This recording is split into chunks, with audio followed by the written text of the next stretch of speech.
होता है, 25% आ जाता है, हमको पता है। बाकी 75% में से 25% सोची का कि वीडियो मिल जाए पढ़ लिया। हाँ, आ बाकी 25 में गए अभी करंट का कोनो जरूरत नहीं है। आ एगो ऐसा 25% जो शेष बचल पढ़ला से का हो तो पिस्सू आराम से। तो सही बता रहे हैं, बाद में पढ़ल जाए, देखल जाए, बाद में समय ठीक हुई तो पढ़ल जाए, और समय कहियो ना ठीक हुई। चलिए शुरू किया जाए, क्योंकि न्यूज ज्यादा है, महत्वपूर्ण कम है। देखिए, हर न्यूज को आप एग्जामिनेशन पॉइंट ऑफ व्यू से मत देखिएगा, वरना कभी नॉलेज आपका नहीं बढ़ेगा। और जितना मोस्ट वीवीआई कम रहेगा, ठीक है, बर्डन कम रहेगा, बट आप एक सीखिएगा तो सही, नॉलेज तो बढ़ेगा ना। कोई जरूरी जितना नॉलेज है उसी का एग्जाम खाली हो। आपके पास जितना जानकारी है उतना ही एग्जाम में से आता ही थोड़ी होता है, आगे पीछे होता है, तो वही चीज है। और दूसरा चीज ये है, इससे थोड़े कि एग्जाम खत्म हो जाएगा, नौकरी लग जाएगा तो आप क्या कीजिएगा, नॉलेज हो गया, नॉलेज अब तू निकल जो, खत्म हो, तो जिंदगी कोनो काम नहीं के। तो काम हर समय है, हर पल है, जब तक सांस चलेगी आपका इंटरेस्ट तय करेगा आपके नॉलेज को, है ना, कि आपका इंटरेस्ट किस फील्ड में ज्यादा है, उसके हिसाब से। आज लास्ट बना 28 के बाद तो प्रचार भी आने, परसों ध्यान सामने हुई 26, 27, 28, 26 सामने, 24 घंटा पहले बंद करना है। बहुत लोग लेकिन खड़ा भइल बा, बाप रे बाप, सब छिटा गल है एकदम, अजीब बुझाते नहीं के नहीं बाटे। अजीब टाइप का एक फीलिंग, समझे। तो आप लोग कुछ चीज जो है, ये मत सोचिए कि परीक्षा में कितना काम है, ये सोचिए कि हमको इसको जानना है, ये सोचिए, है ना। तो इस सोच रखिएगा ना, तो पढ़ने में इंटरेस्ट रहेगा। ठीक है, तो चलिए शुरू करते हैं हम लोग। सबसे पहले माछी बेचारा वो पढ़े चला हुआ था। जैसे पहला ही न्यूज है, जुलाई सितंबर तिमाही जो है 2022 के लिए भारत का जीडीपी में 6.3% दर्ज की गई है। तो नो डाउट ये जब एग्जाम आएगा तो उस समय के डाटा को आप चेक कर लीजिएगा, है ना, कितना वृद्धि दर्ज किया गया और पिछले साल का कितना ओवरऑल रहा, है ना, जीडीपी। तो बस अब बाकी है, सालों भर अनुमान आता है, बहुत सारे संस्थाएं हैं, जैसे आईएमएफ है, मूडीज है, विश्व बैंक है, और भी भारत का बहुत सारा संस्था है जो एक अनुमान जारी करता है कि हाँ, जो कंडीशन चल रहा है उसके हिसाब से पिछले कुछ आगे के महीनों में जीडीपी में इतना कमी आ सकता है, इतना बढ़ोतरी हो सकता है, अगला साल में भी ये स्थिति रह सकता है ना। तो यही अनुमान है। तो ये तो अनंतिम आंकड़े ऐसे दिया गया है। 2022-23 की दूसरी तिमाही में जीडीपी में वृद्धि 6.3%। सीएसओ के अनंतिम का मतलब होता है लास्ट, फाइनल आने से थोड़ा पहले, इसके बाद लास्ट हो जाएगा। हाँ, कोरोना महामारी की दूसरी लहर, ठंडी पड़ने के बाद अर्थव्यवस्था भी पटरी पर वापस आना शुरू ही हुई थी कि रूस यूक्रेन युद्ध ने सभी अर्थव्यवस्थाओं को प्रभावित किया है। अब एक बाद न्यूज आई कि फिर कोरोना प्रभावित किया है।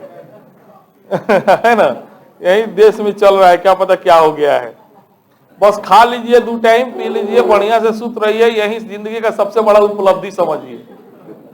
हाँ, अभी जिंदा रहना ही एक बहुत बड़ा चैलेंज हो गया है।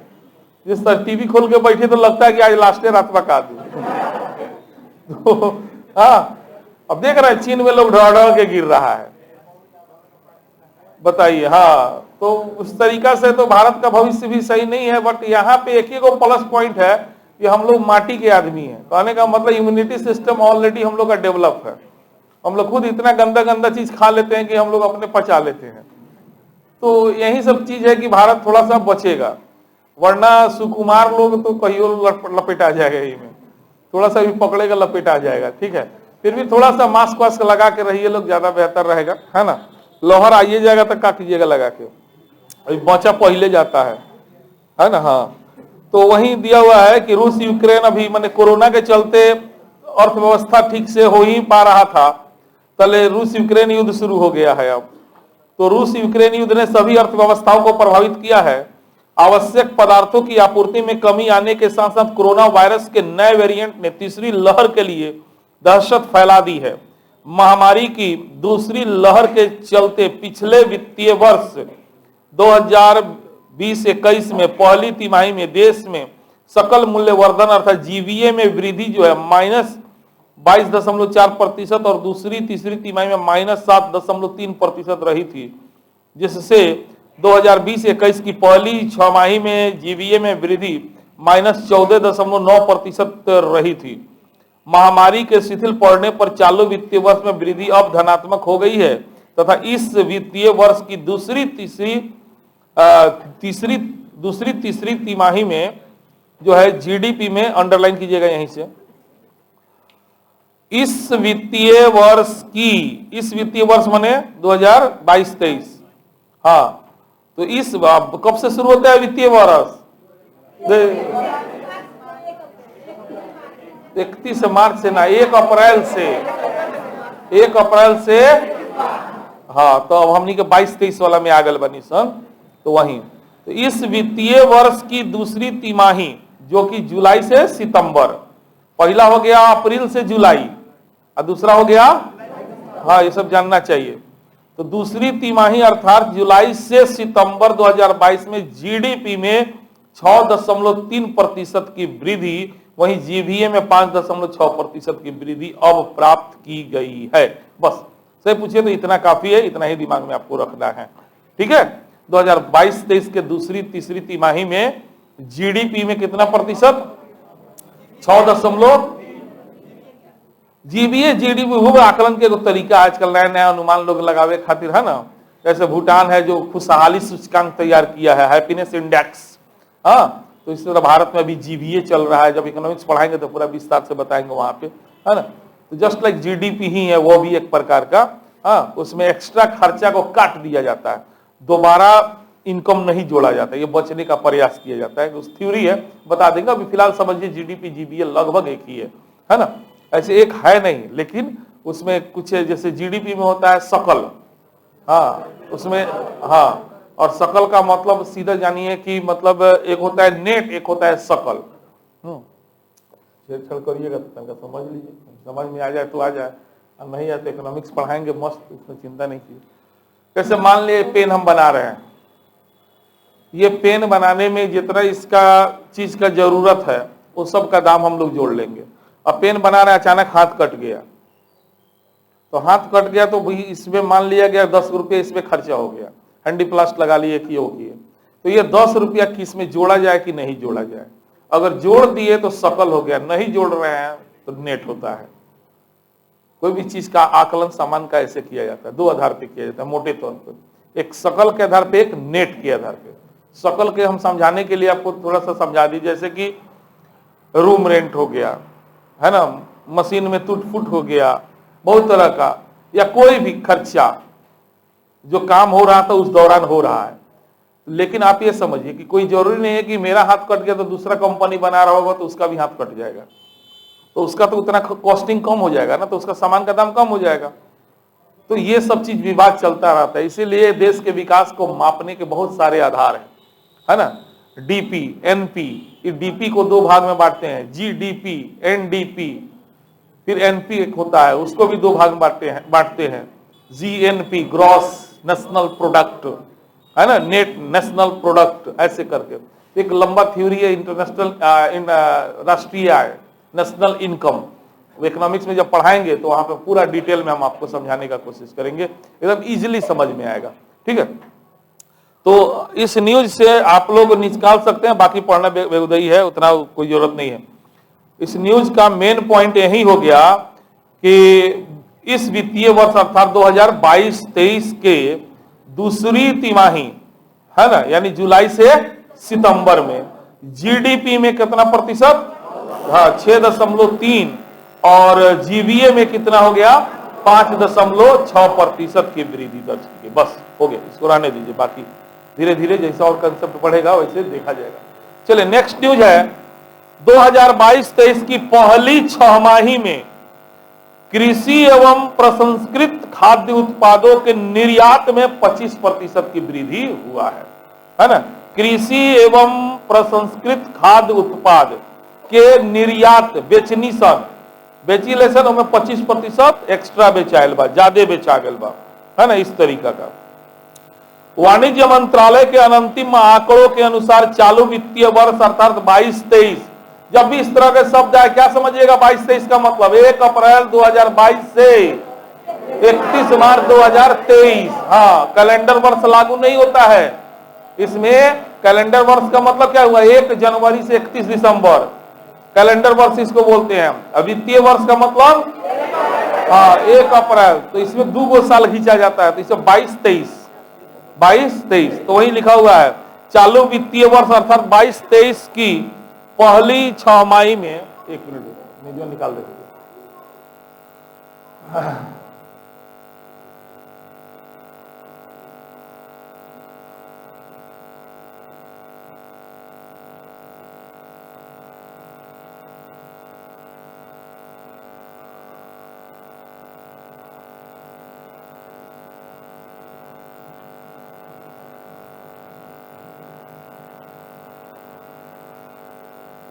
तो फोटो देखिए होता है कि अच्छा ये वाला बात है, बहुत से लोग को अर्थ डायरेक्ट नहीं समझ में आता है। हाँ, तो वहां पे कृषि एवं प्रसंस्कृत खाद्य उत्पाद के निर्यात में कितना प्रतिशत? हाँ, पहली छमाही में, यानी कि अप्रैल से 6 महीना जोड़ लो, अक्टूबर में वृद्धि हुआ है। हाँ, तो अप्रैल से सितंबर में देश के वस्तुगत निर्यातों में वृद्धि, जहां 16 वस्तुगत निर्यात को गोल घेरिए। यहां बात हो रहा है हम लोग का मेन न्यूज है कृषि एवं प्रसंस्कृत खाद्य उत्पादों के निर्यात में। अंतर समझ रहे हैं ना? यह है वस्तुगत निर्यातों में 16.96%, वहीं देश के कृषि एवं प्रसंस्कृत खाद्य उत्पादों के निर्यात में वृद्धि अपेक्षाकृत अधिक रही है। अधिक रही है मैंने कितना रही है? 25% रही है। अब समझ में आ रहा है ना?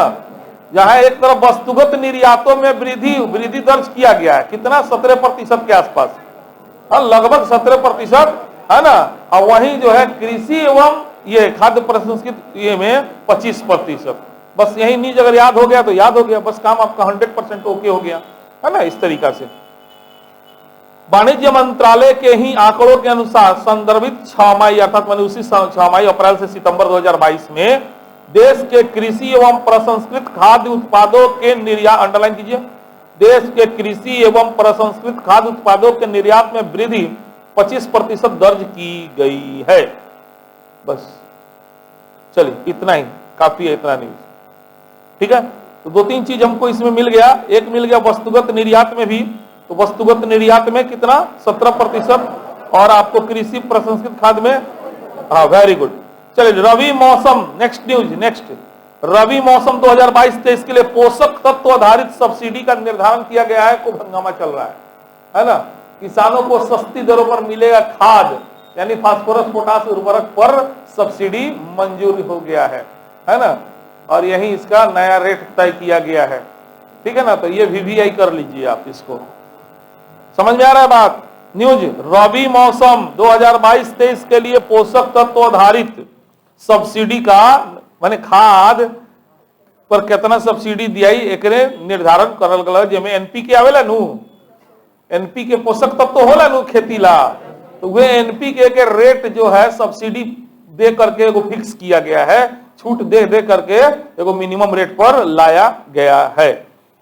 अंडरलाइन कर सकते हैं रबी मौसम 2022-23 जो कि 1 अक्टूबर 2022 से 31 मार्च 2023 तक के दौरान सभी फॉस्फेटिक एवं पोटास उर्वरक किसानों को आसानी से सुविधाजनक मूल्यों पर उपलब्ध कराने के लिए इन उर्वरकों के लिए पोषक तत्व आधारित सब्सिडी की नई दरों की मंजूरी केंद्रीय मंत्रिमंडल ने 2 नवंबर 2022 को प्रदान की है।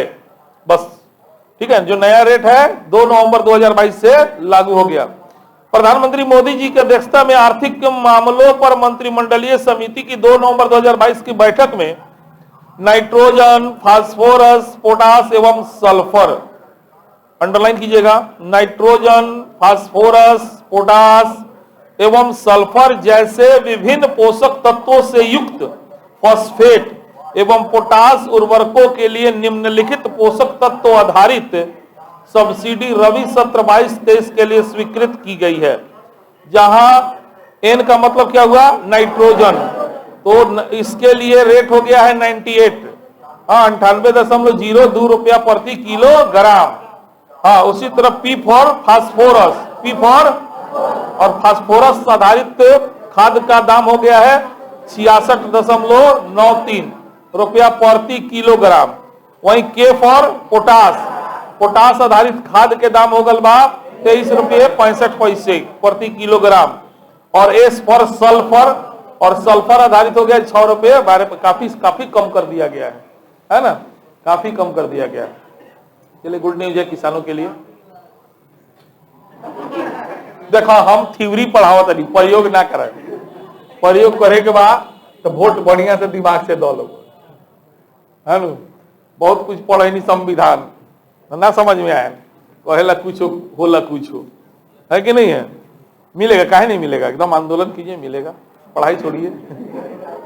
हाँ बड़ा झगड़ा हो रहा है, बाप रे, अभी इसी चीजवा के लिए ना हर जगह देखना है, आ रहा है, लूटा जा रहा है, खत्म हो जा रहा है, लोग अपना आदमी को दे रहा है, बहुत तरह का इसमें बहुत तो ब्लैक होने लगा है, उसी में समझिए। तो ये जितना किसान है जितनी जरूरत है उतनी पहुंच नहीं पा रही है, इसलिए थोड़ा सा दिक्कत हो रहा है। धीरे अभी तो लॉन्च हुआ है, धीरे धीरे ठीक हो जाएगा, चिंता नहीं। चलिए नेक्स्ट न्यूज है, अरुणाचल प्रदेश में डोनी पोलो ग्रीनफील्ड एयरपोर्ट। अब देखिए चर्चा में आ गया एयरपोर्ट, तो पूछ देगा कौन राज्य में है, ना पूछी का भल का ना भर है। डोनी पोलो ग्रीनफील्ड एयरपोर्ट, है ना। ये सबसे खुशी का बात यह है कि ग्रीनफील्ड है, ये एयरपोर्ट कैसा है, ग्रीनफील्ड है ना। PM Modi to launch first greenfield airport in India. India में कहा, अरुणाचल प्रदेश। देश का पहला ग्रीनफील्ड एयरपोर्ट देश के कौन राज्य में, most VVI for any exam.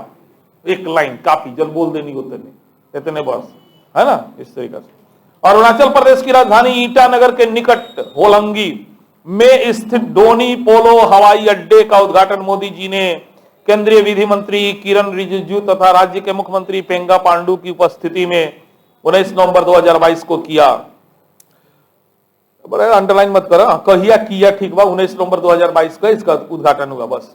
इस हवाई अड्डे की आधारशिला मोदी जी द्वारा ही फरवरी 2019 में रखल गए रहे। होलोंगी स्थित, होलोंगी एग्जैक्ट जगह का नाम है। इस ग्रीनफील्ड हवाई अड्डे का नाम पहले होलोंगी ग्रीनफील्ड एयरपोर्ट ही था, है ना। तो पुराना नाम नया नाम कर लीजिएगा नोट्स में। हाँ इसका पुराना नाम क्या था, पहले का नाम क्या था, होलोंगी। हाँ होलोंगी ग्रीनफील्ड एयरपोर्ट थी। भारतीय विमानपत्तनम प्राधिकरण अर्थात AAI द्वारा केंद्र एवं राज्य सरकार के सहयोग से विकसित इस एयरपोर्ट का नाम, अब अंडरलाइन कीजिए, डोनी पोलो ग्रीनफील्ड एयरपोर्ट करने का प्रस्ताव राज्य सरकार द्वारा पारित किया गया था। यह सूर्य, डोनी माने सूर्य, पोलो माने चंद्रमा, के प्रति राज्य के लोगों की श्रद्धा को दर्शाता है। हवाई अड्डे के नाम में परिवर्तन के राज्य सरकार के इस प्रस्ताव को केंद्रीय मंत्रिमंडल की 2 नवंबर 2022 की बैठक में मंजूरी प्रदान की गई है। पूर्वोत्तर राज्य अरुणाचल प्रदेश में यह पहला ग्रीनफील्ड हवाई अड्डा है। अंडरलाइन कर लीजिए, मोस्ट VVI, पूर्वोत्तर राज्य अरुणाचल प्रदेश में यह देश का पहला ग्रीनफील्ड हवाई अड्डा है। राज्य में 2 लैंडिंग ग्राउंड तेजू और पासी घाट पहले कार्यरत है। नागरिक उड्डयन विभाग की 2 नवंबर 2022 की एक विज्ञप्ति के अनुसार डोनी पोलो हवाई अड्डे को मिलाकर पूर्वोत्तर राज्य में हवाई अड्डों की कुल संख्या, अंडरलाइन कर 16 हो जाएगी। वर्ष 2014 में यह संख्या कितना थी, ऐसे ही कुछ कुछ मिलता रहता है इंपॉर्टेंट चीज। चलिए नेक्स्ट,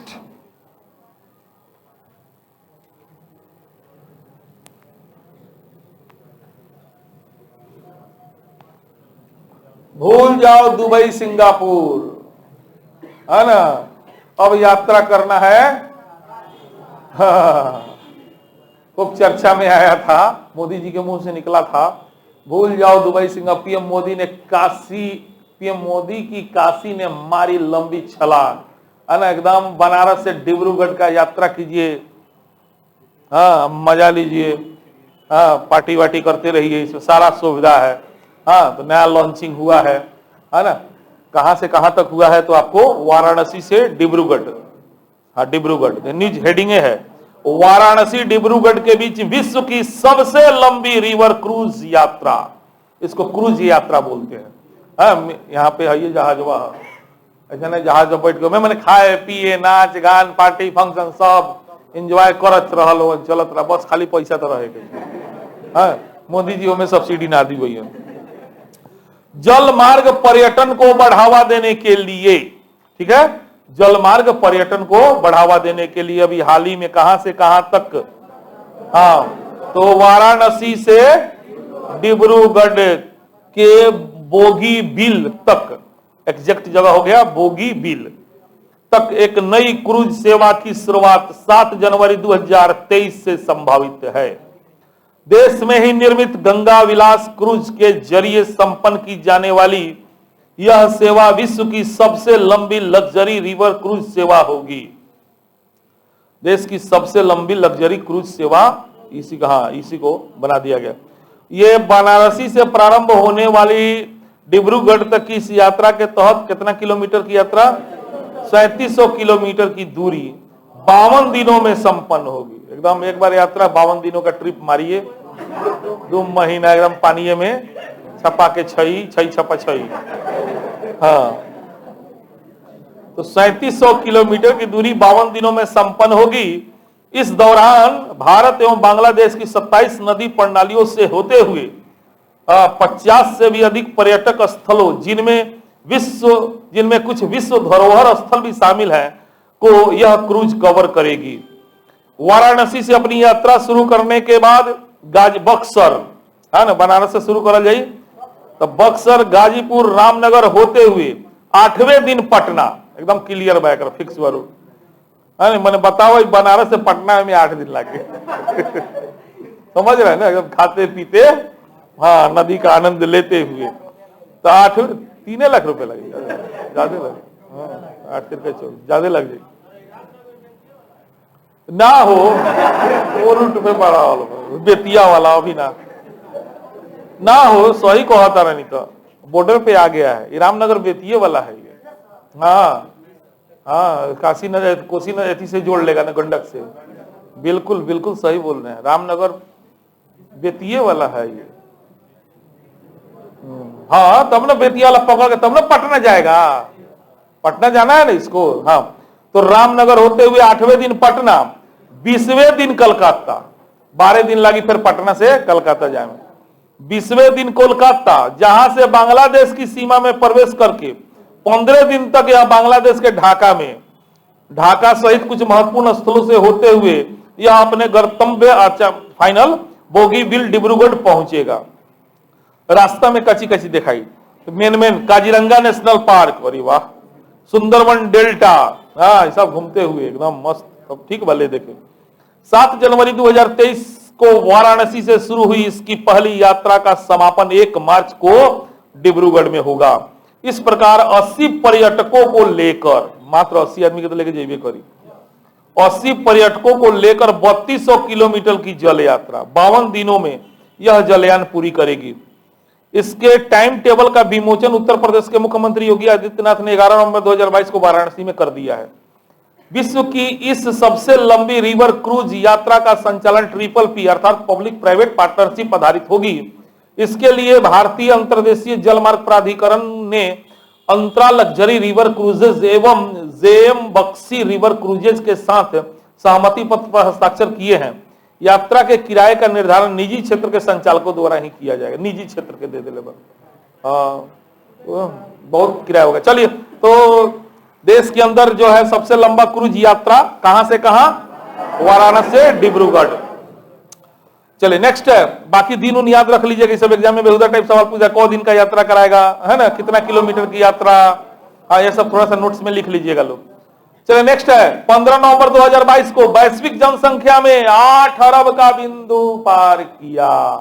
पूरा विश्व की जनसंख्या जो है 8 अरब को तारीख को पार किया। 15 नवंबर 2022 को एकदम हमने के 8 अरब पार कर गए निशान। देखिए है फोटो बड़ा अच्छा लगा है, धीरे धीरे जनसंख्या बढ़ता है ना। 1 अरब जहां 1804 में रही सन, 1 अरब, है ना, पहली बार दुनिया में 1 अरब लोग हुए थे आपको 1804 ईस्वी में। 1804 से 1927 में सीधे 1 से 2 अरब हो गई निशान। 1804 लगभग 100 साल लागल दुगुना होके, जबकि ये समय स्थिति काफी गंभीर रहे, बीमारी से इंफ्रास्ट्रक्चर के कमी रहे, डॉक्टर के सुविधा के कमी रहे, तो ग्रोथ रेट कहने का मतलब जन्म दर और मृत्यु दर दोनों अधिक था। पूरे विश्व के समक्ष एक बहुत बड़ी चुनौती थी। उसके बाद देखिएगा आप, अब 1 अरब पुगने में बहुत कम समय लगा हुआ। 1804 से जहां 125 साल लग गया, 125 साल क्यों लगा समझ में आ रहा है? क्योंकि डॉक्टर कम था, है ना, हाँ, भगवान पर डिपेंडेंसी था, इंफ्रास्ट्रक्चर नहीं था, तो जिसके वजह से बच्चा जन्म बहुत लेता था तो मरता भी बहुत था, कभी कभी तो निगेटिव में चला गया है ना। तो इसीलिए इतना समय लग गया। ये ऐसे देख के लग रहा है सुखद है, 100-125 साल में बढ़ रहा है, कोई दिक्कत नहीं, लेकिन दुखद इसलिए है क्योंकि यह जनसंख्या संतुलन मृत्यु के कारण हुआ था। माने कौन उपाय है जनसंख्या कम करने का? उपाय मार दो। गलतियों से सब बात ना लिखे के चाहिए, ठीक है ना।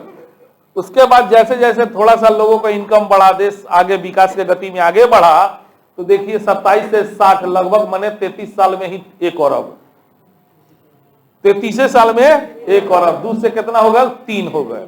और देखा 60 से 74, 24 साल में 1 अरब, 14 ही साल में 1 अरब। जनसंख्या विस्फोट कहल जाला एकरा के। काहे भय रही हो जान लो लोगन, ये पूरे विश्व के लिए हुआ क्या? अचानक लोगों का कमाई बढ़ गया लेकिन शिक्षा नहीं बढ़ा, सोच नहीं बदला, तो लड़का का तबीयत खराब हो गया, गार्जियन का पैसा था, इंफ्रास्ट्रक्चर था, अब लड़का जन्म लेता था तो बच रहा था, जन्मों ले रहा था दर्जन के भाव से, पहले दर्जन के भाव से जन्म ले रहा था, मर रहा था, अब जिंदा बच्चा। तो ये चीज पॉजिटिव है कि बच्चा बच रहा है, ये अच्छा बात है, लेकिन अब जन्म तो कम ले, बात समझ रहे ना। अब इस पर पूरा विश्व का फोकस हुआ कि नहीं, जन्म दर को कम कीजिए, मृत्यु दर को तो कम करना ही है। ये तो भाई हर विश्व का हर देश चाहेगा कि जो बच्चा जन्म लिया मरे नहीं, अपना जीवन जी के मरे, है ना। तो इसमें अचानक क्या हुआ? जन्म दर बहुत तेज गति से बढ़ गया, मृत्यु दर कम हो गया, तो वो चीज थी। अब देखिए 1974 से 87, 13 साल में 1 अरब, अब 87 से 99, ये 12 साल में 1 अरब, 6 से 99 से 2011 लगभग 12 साल। अब उसके बाद थोड़ा सा कांस्टेंट करने का कोशिश किया जा रहा है, 10 साल 12 साल पर रुका हुआ है ना। यानी बढ़ रहा है, अभी भी जनसंख्या तो बढ़ रहा है, लेकिन घटती दर से बढ़ रहा है, घटती दर से बढ़ रहा है। इसका मतलब क्या हुआ? इसका मतलब एक मिनट, जैसे एक एग्जांपल देते हैं, समझ में आ जाएगा। आप 100 रुपया कमाए इस साल, अगले साल 150 रुपया कमाए, उसके अगले साल 300 रुपया कमा लिए, ठीक है। एक आदमी वही देखिए, उसके बाद का कमाई देखिएगा, आप 100 रुपया कमाए, फिर 125 कमाए, फिर आप 200 कमाए, तो आपका कमाई बढ़ रहा है कि घट रहा है? इस बी वाला कंडीशन में, ए वाला में बढ़ रहा है कि घट रहा है? बढ़ रहा है। तो ये हो गया विस्फोट वाला स्थिति, जबरदस्त, ये बढ़ रहा है, लेकिन इसके तुलना में घटती दर, जैसे यहां 100 से 150 हुआ, 100 से 125 होगा, तो रेट क्या है? कम है, लेकिन कमाई ओवरऑल क्या है? तो वही जनसंख्या का स्थिति हो गया है, आज भी बढ़ रहा है लेकिन घटती दर से बढ़ रहा है। ये चीज समझना है ना। तो इस तरीका से चलिए, तो भाई 15 नवंबर 2022 को 8 अरब हम लोग हो गए पूरे विश्व में, भारत में ना। कितना लोग के दिमाग में चल रही भारत में का सर ना, अंडरलाइन कीजिएगा। 15 नवंबर 2022 को विश्व की कुल जनसंख्या 8 अरब का बिंदु पार कर गई। संयुक्त राष्ट्र संघ के आर्थिक एवं सामाजिक मामलों के विभाग की एक रिपोर्ट के अनुसार विश्व की कुल जनसंख्या 7 अरब से 8 अरब होने में लगभग 11-12 साल लगा है, 12 साल। 8 अरब से 9 अरब तक पहुंचने में लगभग 15 वर्ष लगेंगे। बात देख रहे हैं ना, यही कोशिश करना है, इसको बढ़ाया जाए ड्यूरेशन। 12 साल जो लगा है उसको 15, 18, 20, 22, है इस तरीका से। तो उसके लिए क्या करना पड़ेगा? मारना पड़ेगा, नहीं, जन्म दर को कम करना पड़ेगा। जन्म दर को क्या करना पड़ेगा? हाँ, तो 15 वर्ष रहे। इस प्रकार सन 2037 तक विश्व वैश्विक जनसंख्या 9 अरब होगी। संयुक्त राष्ट्र जनसंख्या दिवस के अवसर पर जारी एक रिपोर्ट में बताया गया है कि विश्व की 50% से अधिक जनसंख्या, अंडरलाइन कीजिए, हाँ, विश्व की 50% से अधिक जनसंख्या वाले 7 देश, चीन, Bharat, America, Indonesia, Pakistan, Nigeria, Brazil. 2030 तक पृथ्वी पर कुल जनसंख्या 8.5 अरब तथा 50 तक 9.7 अरब होगी। जो स्पीड से बढ़त रहे, स्पीड से तो पहले ही हो जाएगी, लेकिन लोगों में क्या शिक्षा आ गया है, जागरूकता आ गया है, समझ रहा है कि लाठी नहीं पैदा करना है, बाले बच्चा पैदा करना है। पहले का लोग क्या पैदा करता था, लाठी पैदा करता था, जरा जो गो बेटा उतना लाठी, है कि नहीं है? पहले देखना, पहले खर्चा नहीं था, बच्चा पे इन्वेस्टमेंट नहीं था। क्या बच्चा क्यों जन्म लिया, क्यों बढ़ जाता था, बढ़ के बाद सीधे बाबू से भेंट करता था कमाए के बाद। हाँ, गार्जियन को पता नहीं चलता था उसका बच्चा कैसे पल बढ़ रहा है। थोड़ा बहुत जो कष्ट होता था माँ को होता था, है ना, कहीं से बीन बान के कुछ खिया दी, कहीं मड़ई है, कुछ है, रख लिया बच्चा। न पढ़ाना है, न कपड़ा शरीर पे चाहिए, कुछ तो चाहिए था नहीं। आज ना भाई हर गार्जियन चाहता है मेरा बेटा संतुलित तरीके से आगे बढ़े। हाँ, मेरा बेटा सुबह उठे तो अनार का जूस, काजू का जूस पिए, बड़का स्कूल में पढ़े। तो कौन को पैदा कीजिएगा भाई, तो कर लीजिए, पैदा करके सबको अनार का जूस पिया लीजिए। संभव है? नहीं है। तो इसीलिए आज का समाज सभ्य हो गया है। वो कह रहा है पहले जहां 10 गो लाठी पैदा के जगह पर हम एक को पैदा करेंगे, कलेक्टर बनाए, वो 10 गो से ज्यादा ये रही, असरदार रही, है कि नहीं है? तो लोगों का सोच बढ़ रहा है, यही विशेषता है। ये अचानक कमाई बढ़ा लेकिन सोच नहीं बढ़ा, जिसके चलते जनसंख्या विस्फोट हो गया। अब कमाई भी बढ़ रहा है और लोगों का सोच भी बदल रहा है ना? यही सब चीजें। नहीं तो ये 50 इकोन बहुत बड़ा चीज नहीं है 10 अरब पहुंचने में। वर्ष 2080, यो तो निबा ज्यादा दुनिया घुमावता हो।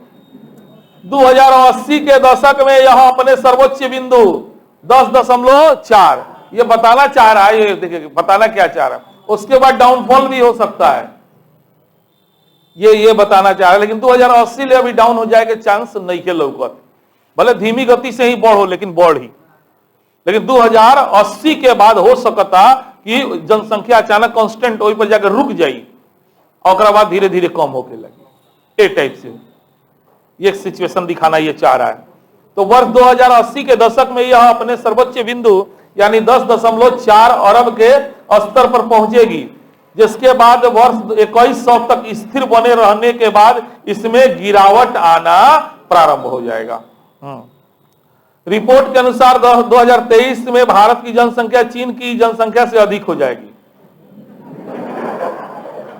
रिपोर्ट के अनुसार, फिर से पढ़ देता नहीं, 2023 में, वेलकम 2023 में भारत की जनसंख्या चीन की जनसंख्या से अभी भी आई। संयुक्त राष्ट्र के आर्थिक और सामाजिक मामलों के विभाग की वर्ष 2022 की वर्ल्ड पॉपुलेशन प्रोस्पेक्टस शीर्षक से जारी द्विवार्षिक रिपोर्ट में बताया गया है कि 2022 तक विश्व जनसंख्या में होने वाली वृद्धि में 50% वृद्धि तो 8 देश की हुई, अकेले आधा जनसंख्या तो 8 गो देश मिलकर बढ़ाई, जिसमें कांगो, मिस्र, Ethiopia, Bharat, Nigeria, Pakistan, Philippines एवं तंजानिया। ज्यादातर अफ्रीकी देश बा, आना तो हमनी के बानी सब। हाँ, चीन बाद में कंट्रोल न करेगा। चीन 2050 का बात हो रहा है, फिर से पढ़ता नहीं ना, ध्यान दिया आप लोग। 2050 तक विश्व जनसंख्या में होने वाली वृद्धि में जो 50% वृद्धि होगी ना, मैंने वो सबसे ज्यादा वो इन्हीं 8 देश में होगी। जब अमेरिका चीन कैसे चल जाए, समझदार देश है, नहीं हो। देख रहे चीन पिछड़ गया 2023 में, इस साल पिछड़ गए, फिर अभी 50 साल। चाइना बहुत समझदार है, देख रहे हैं दबाव जनसंख्या का बढ़ते जा रहा है। और तो इतना घड़कड़ी देश है, कोनो ठीक नहीं, अपना लोग के कोरोना नाम से कोनो मुआ दी। हाँ, वहां कोनो मानवता नाम की चीज नहीं थे। देखिए जनसंख्या का दबाव बढ़ जाता थे, देश के विकास में बाधा हो रहा बा, है ना, बड़ा से कोई सब चिड़ई फैला दी कि कोई जो। लेकिन भारत में ये सब नहीं होता है। हाँ चलिए, तो 50% वृद्धि 8 देश का हो गया। रिपोर्ट के अनुसार वर्तमान में विश्व के 2/3 जनसंख्या ऐसे देशों में रहती है जहां प्रजनन दर जो है 2.1 या उससे कम है। प्रजनन दर को इस स्तर पर आ जाने से जनसंख्या स्थिर बनी रहती है। प्रजनन दर में आ रही इस गिरावट के चलते सब सहारा अफ्रीका, लैटिन अमेरिका और एशिया के कुछ भाग में कुल जनसंख्या में कार्यशील जनसंख्या का भाग बढ़ रहा है। कार्यशील जनसंख्या माने काम करे वाला यानी 25 से 64 बरस मानल जाला। आयु संरचना में इस परिवर्तन के चलते आर्थिक वृद्धि में तेजी तथा प्रति व्यक्ति आय में वृद्धि के लाभ, जिन्हें डेमोग्राफिक डिविडेंड कहा जाता है, प्राप्त होने लगेंगे। इसके साथ ही 65 वर्ष से अधिक आयु की जनसंख्या की कुल जनसंख्या में भाग, जो 2022 में 10% थी, 2050 में 16% तक होने का अनुमान है। जनसंख्या रिपोर्ट के अनुसार 2019 में विश्व की औसत आयु 2019 में औसत आयु पूरे विश्व का 72.8 था, वहीं 1990 की तुलना में लगभग 9 वर्ष अधिक था। कोविड-19 महामारी के चलते 2021 में घटकर 71 हो गया है।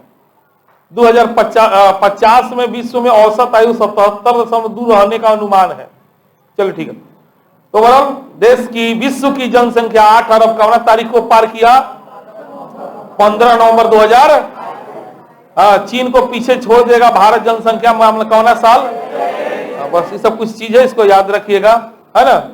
चलिए नेक्स्ट। अच्छा हाँ, गुजरात के वडोदरा में टाटा एयरबस बनाएगा वायुसेना के लिए C-295 विमान। गुजरात के वडोदरा में कौन जगह पर? VVI वडोदरा में जो है टाटा कंपनी बनाएगी वायुसेना के लिए एक नया विमान, जिसका नाम है C-3295, है C-295, यही है, लिखा होगा C-295, कह दे रहा है ना मोदी जी। चलिए, C-295 विमानों के देश में ही निर्माण हेतु C-295 विमान देश में ही बने, यही खातिर वडोदरा में, कौन जगह?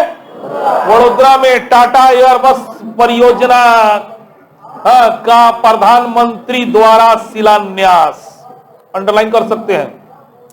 रक्षा क्षेत्र में आत्मनिर्भरता की दिशा में एक बड़ी पहल के तहत मोदी जी ने गुजरात में वडोदरा में भारतीय वायुसेना के लिए C-295 ट्रांसपोर्ट एयरक्राफ्ट के निर्माण के लिए टाटा एयरबस परियोजना की आधारशिला 30 अक्टूबर 2022 को रखी। बस रह दलोगा।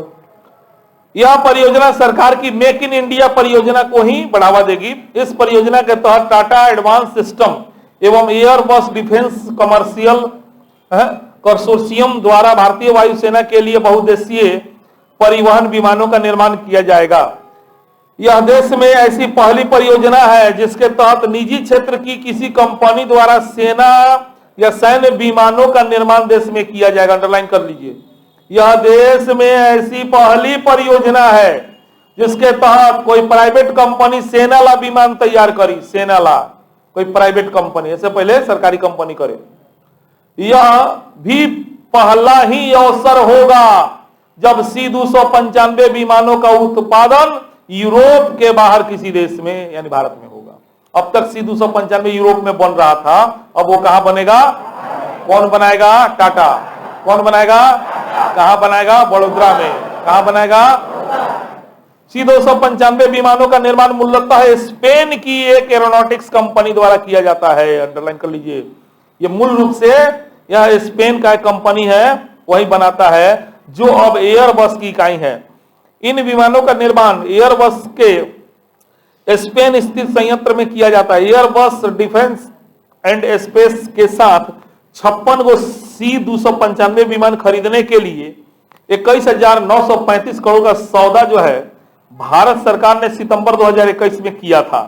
यह विमान भारतीय वायुसेना के 1960 के दशक के एवरो 748 विमानों के प्रतिस्थापित करने के लिए, मतलब ये जो C-295 विमान है ना, सामान ढोए वाला विमान है।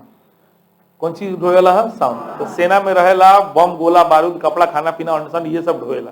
तो इससे पहले ई कामुआ कौना विमान से होके एवरो 748, लेकिन उस समय के हिसाब से ओकर महत्व खत्म होता, तो ओकरे के रिप्लेस करे खातिर स्पेन के कोनो एरोनॉटिक्स कंपनी बा, वही कंपनी से भारत सरकार जो है 56 गो कलक ऐसा हमरा के विमान तू दे दिया, ठीक बा।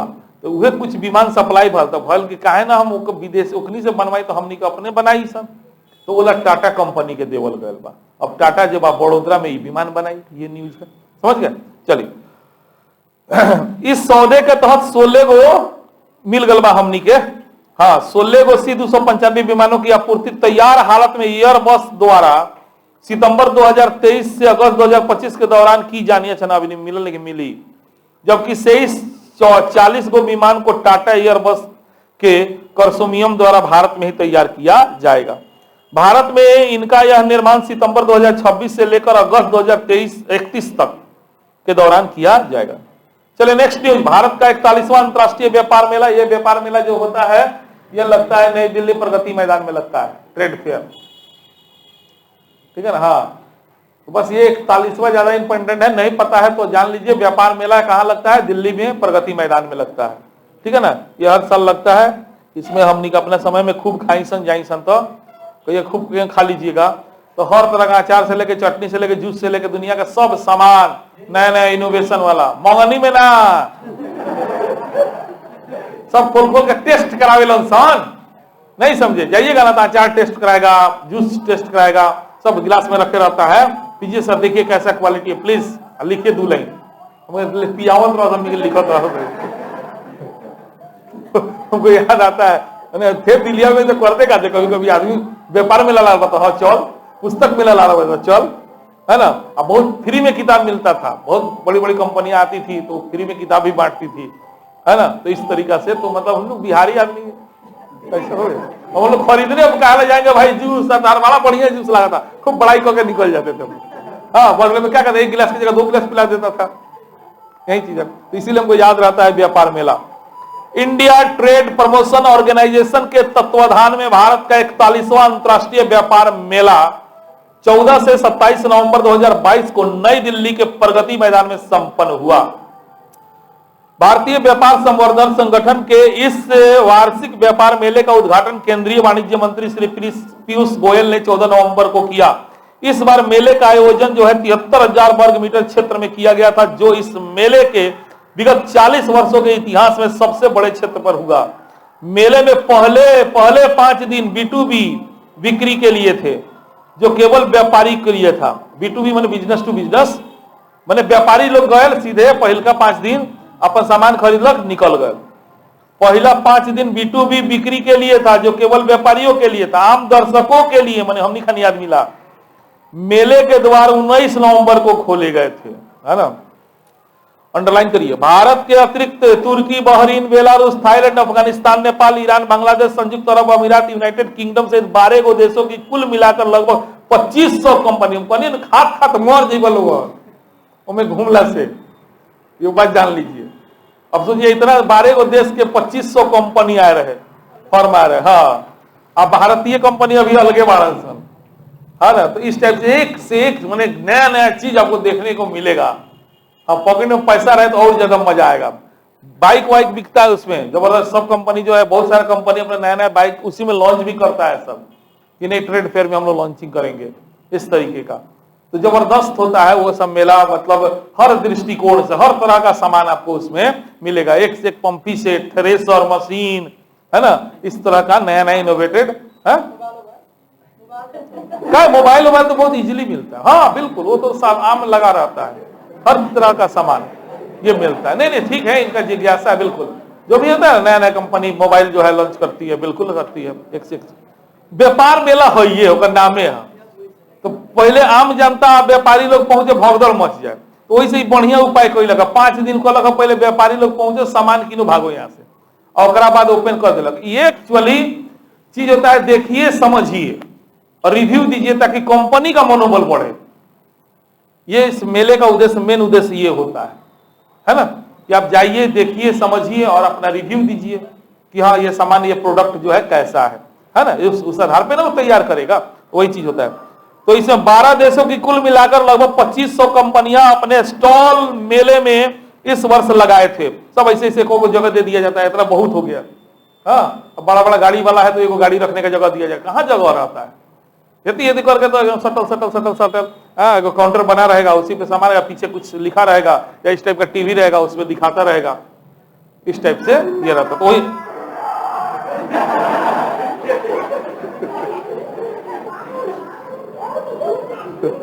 चलिए, कहाँ रहनी है सर। हाँ अपने स्टॉल मेले में इस बार मेले में चीनी कंपनियों का रोल इस बार नाम मात्र का था। भारत के विभिन्न राज्य केंद्र शासित क्षेत्रों में केंद्र सरकार के विभिन्न विभागों ने भी पहले वर्षों की भांति ही इस वर्ष भी अपना पवेलियन मेले में स्थापित किए थे। इन पवेलियंस पर संबंधित राज्यों में विभागों में हो रहे प्रौद्योगिकीय विकास के साथ साथ इनकी कला और संस्कृति का प्रदर्शन किया गया। इस अंडरलाइन कीजिए, इस वर्ष मेले का थीम क्या था? Vocal for local, local to global, vocal for local और लोकल से ग्लोबल। बहुत बढ़िया थीम दिया गया था। वोकल फॉर लोकल माने लोकल को वोकल माने एक जगह दिए और वह जगह धीरे धीरे वो पूरे विश्व में फैल गया। Vocal for local, local to global. हाँ, पार्टनर स्टेट अंडरलाइन कीजिए। 3 स्टेट को पार्टनर स्टेट जिसमें 2 हमनिये बानी सन, बिहार, झारखंड और महाराष्ट्र पार्टनर स्टेट। केरल और उत्तर प्रदेश को फोकस स्टेट बोल करिए, फोकस राज्य, यहीं से VVI है। फोकस स्टेट का दर्जा केरल और उत्तर प्रदेश। अब पार्टनर स्टेट हो गया बिहार, झारखंड, महाराष्ट्र। अब फोकस स्टेट हो गया केरल और चलिए 14 दिन तक चले इस व्यापार मेले का अवलोकन लगभग 10 लाख दर्शकों ने किया। मेले में उत्कृष्ट प्रदर्शन एवं स्टॉलों के लिए विभिन्न श्रेणियों में पुरस्कारों का वितरण जो है 27 नवंबर को मेले के समापन के अवसर पर भी किया गया। हाँ, बाद में लास्ट में जो है जो भी अपना प्रदर्शन किया गया था, जो स्टॉल लगाया था, उन सबको फाइनल एक डिसीजन होता है और उसके आधार पर उसको अवार्ड भी दे दिया जाता है। तो उस तरह का अवार्ड देखिए किसको। राज्यों की श्रेणी में सर्वश्रेष्ठ पवेलियन के लिए स्वर्ण पदक किसको दिया गया? हाँ, जबकि रजत और कांस्य बिहार और मध्य प्रदेश को। हाँ, पवेलियन हम लोग का भी बेस्ट लगा था लगता है। विदेशी पवेलियंस में, ये तो हो गया राज्यों में, भारत के अंदर हो गया। अब विदेशियों पवेलियंस में स्वर्ण पदक अफगानिस्तान को और रजत जो है थाईलैंड को और कांस्य पदक तुर्की को। हाँ, विदेशी पवेलियंस में बहरीन को विशेष प्रशंसा प्रमाण पत्र दिया गया। ये सब उतना इंपॉर्टेंट नहीं है, अपने देश के अंदर वाला थोड़ा बहुत ध्यान में रख सकते हैं पवेलियंस में। उसके बाद देखा जाए तो मंत्रालयों एवं विभागों, सार्वजनिक उपक्रमों, कमोडिटी बोर्ड्स की श्रेणी में स्वर्ण पदक आयकर विभाग को और केंद्रीय प्रत्यक्ष कर बोर्ड को मिला, जबकि रजत और कांस्य पदक जो है क्रमशः कोयला बोर्ड तथा रेलवे को दिए गए। इस श्रेणी में प्रशंसा प्रमाण पत्र आयुष मंत्रालय को दिया गया। निजी क्षेत्र के पवेलियंस में, अब निजी क्षेत्र में आइए तो इंडियन प्रोडक्ट्स लिमिटेड को स्वर्ण पदक, जबकि रजत पदक मार्वेल लिमिटेड को और कांस्य पदक RDM केयर इंडिया लिमिटेड को मिला। इस श्रेणी का विशेष प्रशंसा पत्र hand marketing solution private limited एवं श्याम तिलपट्टी उद्योग को दिया गया। चलिए नेक्स्ट। तो ठीक है, व्यापार मेला समझ में आ गया, हमको लगता है काफी कुछ जानकारी इसको मिला होगा इस सब चीज को लेकर के। हाँ, तो कौवा व्यापार मेला था 41वां, कौवा व्यापार मेला था। हाँ, फोकस स्टेट है ना, इस तरह का, इस पार्टनर स्टेट, थोड़ा सा थीम इसका ध्यान में नोट्स में क्या बनाइएगा, कब से कौवा, कब से कबले, कहा, हाँ, फोकस स्टेट, पार्टनर स्टेट, बस थीम हो गया। और सब अवार्ड नहीं पूछता है। देखिए एयर इंडिया में विस्तारा का विलय हो गया है, बेचारा एयर इंडिया और विस्तारा को क्या किया गया है, मिला दिया गया है। अंडरलाइन कीजिए, टाटा सन्स के पूर्ण स्वामित्व वाली माने 100% शेयर वाली एयर इंडिया में अब निजी क्षेत्र की एक अन्य कंपनी जिसका नाम है विस्तारा, हाँ, का विलय होगा। विस्तारा एयरलाइंस में सिंगापुर एयरलाइंस की 49% हिस्सेदारी है, जबकि 51% हिस्सेदारी टाटा सन्स के पास है। विस्तारा के एयर इंडिया में विलय के लिए टाटा सन्स एवं सिंगापुर एयरलाइन में सहमति 29 नवंबर 2022 को बनल है। नियामक मंजूरियों के पश्चात इस सौदे को मार्च 2024 तक पूरा किया जाना है। विस्तारा के एयर इंडिया में विलय के साथ साथ air Asia India, air India express का विलय भी एयर इंडिया में करने के लिए प्रक्रिया पहले से ही जारी। अंडरलाइन कीजिए, तो विस्तारा के एयर इंडिया में विलय के साथ साथ एयर एशिया इंडिया एवं एयर इंडिया एक्सप्रेस का विलय भी एयर इंडिया में ही करने की प्रक्रिया पहले से ही जारी है। ये दोनों टाटा सन्स के ही पूर्व स्वामित्व वाली कंपनी है। एयर एशिया इंडिया और एयर इंडिया एक्सप्रेस के एयर इंडिया में विलय के लिए प्रतिस्पर्धा आयोग की मंजूरी भी प्राप्त हो चुकी है। विलय योजना के तहत सिंगापुर एयरलाइंस एयर इंडिया में लगभग 2058.5 करोड़ का निवेश करेगी। विलय के बाद विस्तारित एयर इंडिया में सिंगापुर एयरलाइंस की हिस्सेदारी मात्र 20.1% हो जाएगी। तो वीवीआई रूप में एयर इंडिया में अभी हाल ही में किस कंपनी का विलय हुआ है? विस्तारा। चलिए, खुदरा सेगमेंट में भी अब डिजिटल रुपया शुरू हो गया। हाँ, पहले थोक में था, अब खुदरा में भी सरकार ने घोषणा कर दिया कि अब डिजिटल करेंसी चलेगा। ठीक है ना? हाँ, देश में मुद्रा के इतिहास में एक नए युग की शुरुआत गत नवंबर एवं दिसंबर में उस समय हुई जब थोक लेन देन के लिए डिजिटल रुपया जारी करने के बाद रिटेल सेगमेंट के लिए भी डिजिटल रुपये की शुरुआत रिजर्व बैंक ने 1 दिसंबर 2022 से की। ठीक है? खुदरा क्षेत्र में डिजिटल मनी की शुरुआत कौन तारीख से? हाँ, रिटेल सेगमेंट के लिए डिजिटल रुपया उन्हीं मूल्य वर्गों में जारी किया जाएगा जिस मूल्यों में कागजी रुपये तथा सिक्के अभी जारी हैं। अभी सेम प्राइस रखल गल बा, माने जितना कागजी रुपया बा, जैसे 1 रुपया ही बा, 2 रुपया ही बा, 5 रुपया ही बा, 10 रुपया ही बा, 20 रुपया ही बा, 50 रुपया ही बा, 100 रुपया ही बा, 500 बा, 2000 ही बा। तो वही मूल्य वर्ग के डिजिटल रुपया भी निकालल जाए। ये अलग बात है, बाद में प्लान बा कि 1 रुपया, 2 रुपया, 3 रुपया निकालल जाए, डिजिटल में निकली। लेकिन अभी वो सब काम ना हुई। अभी जितना रुपया वर्ग के मूल्य नोट बा हमनी पास, सेम वही चीज के डिजिटलाइजेशन करे के बाटे। वही ये बात कह रहा है कि सेगमेंट के लिए डिजिटल रुपया उन्हीं मूल्य वर्गों में जारी किया जाएगा जिस मूल्य वर्गों में कागजी रुपया और सिक्के जारी हैं। इससे अब खुदरा सेगमेंट में भी डिजिटल मुद्रा में लेन देन किए जा सकेंगे। इसके लिए कैश नकद मुद्रा के साथ रखने की आवश्यकता समाप्त हो जाएगी तथा डिजिटल वॉलेट में रखी डिजिटल करेंसी से सभी तरह के लेन देन किए जा सकेंगे। अब चॉइस रही पैसा लेबा कि डिजिटल पैसा लेबा। अब आपके अकाउंट में पता चलेगा, फोन पे में चला गया, दिखाएगा कि हाँ आपके पास 200 रुपया है, वो पैसा कैसा है? तो डिजिटल है। हाँ, उसी में से आप निकाल के खर्चा कर सकते हैं। इस टाइप का व्यवस्था हो रहा है। और शुरू में लगता है क्या है, लेकिन बाद में कितना आसान लगने लगता है। फोने पे से चाहे पेटीएम से लोग पहले खरीदारी करने में डरता था, आज देखिए पेटीएम हवा मुझे ऐसा लगता है जैसे मुझे बताइए होशियार हो गया है कि नहीं? तो वैसे ही जब डिजिटल करेंसी आ जाएगा तो आपको समझ में आ जाएगा, बहुत इजी हो जाएगा। ये सब किया क्या जा रहा है, काला धन पर किस तरह से रोक लगे, उसी का ये सब प्रयास है। एकदम पैसा को आउट कर दो, फिजिकल मनी को खत्म करके जितना डिजिटल मनी बना दो। डिजिटल मनी जैसे बन जाएगा उसके बाद रिकॉर्ड तो सब सरकार के पास आ जाएगा, है ना? तो इसीलिए सब प्रयास हो रहा है। हाँ, तो अब खुदरा सेगमेंट में भी डिजिटल मुद्रा के लेन देन किए जा सकेंगे। इसके लिए नकद मुद्रा के साथ रखने की जरूरत नहीं होगी तथा डिजिटल वॉलेट में रखी डिजिटल करेंसी से ही सभी तरह के लेन देन किए जा सकेंगे। इसके लिए कोई बैंक खाता होना भी जरूरी नहीं रहेगा। जब हमारे पास पैसा रहेगा, पैसा रही है ना, इस टाइप से। खुदरा सेगमेंट में पायलट के लिए 4 शहर मुंबई, नई दिल्ली, बेंगलुरु, भुवनेश्वर को चिन्हित किया गया। पायलट के लिए का मतलब सुनिए, मैंने ये योजना लागू करने के लिए अभी शुरू में इसका देखरेख जांच पड़ताल करने के लिए तो 4 जगह ये शुरू किया जाएगा अभी शुरुआत में। कौन कौन जगह? हाँ, बिल्कुल, मुंबई हो गया, दिल्ली होगा, बेंगलुरु और भुवनेश्वर। उसके बाद इसका विस्तार अहमदाबाद, गंगटोक, गुवाहाटी, हैदराबाद, इंदौर, कोच्चि, लखनऊ, पटना और शिमला में होगा।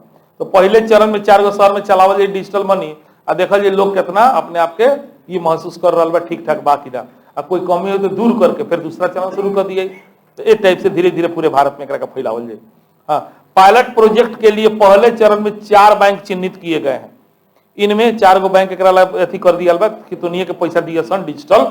हाँ, तो इनमें भारतीय state bank, ICICI bank, yes bank और IDFC bank, IDFC first bank शामिल है। बाद में 4 अन्य बैंक और में शामिल करके इरादाबाद जिसमें bank of Baroda, union bank, HDFC bank और कोटक महिंद्रा बैंक को भी इसमें शामिल किया जाएगा। पायलट प्रोजेक्ट का विस्तार अन्य शहरों और बैंकों और उपयोगकर्ता को बाद में किया जाएगा। बैंकों द्वारा उपलब्ध कराए गए डिजिटल वॉलेट के जरिए है ना डिजिटल रूपी से P2P यानी पर्सन टू पर्सन, P2M यानी पर्सन टू मर्चेंट माने व्यापारी भुगतान किया जा सकेगा। इस तरह के डिजिटल वॉलेट को मोबाइल फोन एवं अन्य उपकरणों में स्टोर किया जा सकेगा। हाँ, रिजर्व बैंक ने कहा कि आवश्यकता अनुसार अधिक बैंकों, उपयोगकर्ताओं और स्थानों को शामिल करके पायलट प्रोजेक्ट का दायरा बढ़ाया जा सकता है। भारतीय रिजर्व बैंक द्वारा CBDC को एक वैध मुद्रा की तरह जारी किया जाएगा, है ना। सेंट्रल बैंक डिजिटल करेंसी इसका पूरा नाम होगा, CBDC, ध्यान में रखें। को एक वैध मुद्रा की तरह जारी किया जाएगा, यानी वैध मुद्रा में सरकार इसका गारंटी लेगा कि ये रुपया आपके पास है, कल के ये विधि ग्राह्य नहीं रहेगा, ऐसा कोई बात नहीं होगा। हाँ, यह देश की करेंसी का एक डिजिटल स्वरूप होगा जिसे नकद मुद्रा की तरह लेन देन के लिए इस्तेमाल किया जा सकेगा। नकदी पर निर्भरता कम होना, मुद्रा प्रबंधन की लागत में कमी आना तथा लेन देन के जोखिम कम होना जैसे कई तरह के लाभ CBDC से मिलने की बात कही गई है। रिजर्व बैंक द्वारा पूर्णतः रेगुलेटेड होने के कारण मनी लॉन्ड्रिंग और टेरर फंडिंग के मामले में भी इससे कमी आएगी। डिजिटल रुपया प्रणाली देश की डिजिटल अर्थव्यवस्था को मजबूत करेगी, ऐसा RBI का मानना है। चलिए नेक्स्ट, IMF ने 2022-23 में भारत में आर्थिक वृद्धि का अपना पूर्वानुमान घटाया, अभी तो और घटी है ना। IMF ने 2022-23 में भारत में आर्थिक वृद्धि का, न केवल भारत में बल्कि विश्व के बहुत सारा देश में घटेले बाटे, है ना। 2022-23 में अमेरिका में कहले 1% घट जाते, जर्मनी का कहते माइनस में चल जाते, फ्रांस में 0.7%, इटली में -0.2%, स्पेन में 1.2%, जापान में 1.6%, यूके में 0.3%, कनाडा में 1.5%। ये सब खास विकसित देश है, तो वहां विकासशील कितना होता है, 3-4% बहुत हो गया, तो उसमें कटौती इतना परसेंट का किया, इतना कम होगा, है ना। आ गया, हाँ। उसके बाद आते हैं आपको, जापान हो गया, यूके, कनाडा, चाइना में 4.4%, इंडिया में 6.1%। बस इतना ही ध्यान में रखना है, 6.1% नया अनुमान में जारी किया गया है। वही न्यूज है कि IMF ने 2022-23 में भारत में आर्थिक वृद्धि का अपना पूर्वानुमान घटाया है। वैश्विक वृद्धि का पूर्वानुमान 3.2% बरकरार रखा है। रूस यूक्रेन युद्ध के लंबा खींचने के बाद खाद्य पदार्थ, ईंधन आदि आवश्यक पदार्थों की सप्लाई चेन में जो कुछ बाधाएं, स्फैतिक दबाव और उससे निपटने के लिए उठाए जा रहे कठोर कदमों के चलते विभिन्न देशों में GDP की संभावित वृद्धि के अपने पूर्वानुमानों में संशोधन IMF ने किया है। भारत में 2022-23 में GDP वृद्धि 7.4% रहने का पूर्वानुमान कोष ने जुलाई 2022 में बताया था, जिससे घटाकर 6.8% इसने अब अक्टूबर महीना में कर दिया है। पहले कहले रहे 7.4 हुई, अब कहता 6.8 हुई। 2022-23 में भारत में GDP वृद्धि का विश्व बैंक का ताजा पूर्वानुमान 6.5% का ही है। वहीं विश्व बैंक बेचारा जो कहले वो कहता ना उतना ठीक कहले बने, जबकि RBI का ताजा पूर्वानुमान 7% का है। IMF के अनुसार 21-22 में भारत में GDP में वृद्धि 8.7% रही थी। चालू वर्ष यानी 22-23 में यह 6.8%, वो अगले वर्ष 2023-24 में 6.1% रहने का पूर्वानुमान अंतर्राष्ट्रीय मुद्रा कोष की अक्टूबर 2022 की वर्ल्ड इकोनॉमिक आउटलुक में जारी किया गया है। चलिए नेक्स्ट आइए, नेक्स्ट छोड़िए से। मूडीज ने भी भारत में 2022 में GDP वृद्धि का अपना पूर्वानुमान, मूडीज भी एक संस्था है ना, उसने भी जो है ना कहा है कि ना भारत का GDP उतना तेज गति से नहीं बढ़ेगा। तो भारतीय रिजर्व बैंक, एशियाई विकास बैंक, विश्व बैंक, अंतर्राष्ट्रीय मुद्रा कोष के बाद अब अंतर्राष्ट्रीय क्रेडिट रेटिंग एजेंसी, ये जो मूडीज है वो क्रेडिट रेटिंग एजेंसी के नाम से काम करता है। हाँ, मूडीज ने भी चालू वर्ष 2022 और अगले वर्ष 2023 के लिए भारत में वृद्धि दर के अनुमान को घटा दिया है। मूडीज का कहना है कि मुद्रास्फीति की बढ़ती दर, ब्याज की बढ़ती दरों तथा वैश्विक विकास की गति में शिथिलता आने से देश की अर्थव्यवस्था की चाल पहले के पूर्वानुमानों की तुलना में धीमी पड़ सकती है। ऐसे में भारत में 2022 में GDP वृद्धि के अपने पहले के पूर्वानुमान यानी कि 7.7% से घटाकर नवंबर 2022 में 7% इसने कर दिया। वर्ष 2023 में यह और भी घटकर 4.8% रह जाने की आशंका मूडीज ने नवंबर 2022 में व्यक्त की है। भारत में 2022 में GDP में वृद्धि 8.8% रहने का अनुमान मूडीज ने मई 2022 में व्यक्त किया था, जिसे घटाकर 7.7% इसे सितंबर 22 में कर दिया और अब 7% नवंबर 22 में कर दिया है। इतना इंपॉर्टेंट नहीं है, लेकिन इंटरेस्ट रखते हैं तो बताते हैं नोट्स किससे बनाइएगा। IMF एगो बना लीजिएगा पेज, IMF का, विश्व बैंक का, अपना बैंक का, RBI का, एगो मूडीज का, 4-5 गो संस्था इंपॉर्टेंट होता है ना। IMF, विश्व बैंक, मूडीज और अपना RBI, इन लोगों का क्या अनुमान है और वास्तविकता क्या है, इसी को थोड़ा बहुत डाटा देख करके छेड़छाड़ करते रहिएगा, खेलते रहिएगा। जिस साल एग्जाम देना होगा उस साल फाइनल एगो तैयार कर लीजिएगा कि कितना ओरिजिनल डाटा है। अभी खाली समझने के उद्देश्य से कि पहले कुछ कहा, घटा दिया का मतलब क्या हुआ, उतना पा लिए नहीं, पहले कहा था कुछ, अब कह रहा है नहीं कुछ और कम हो जाएगा। अभी देखिएगा अगला महीना में आएगा ना और कम हो जाएगा, क्योंकि फिर से कोरोना लहर तेज हो गया।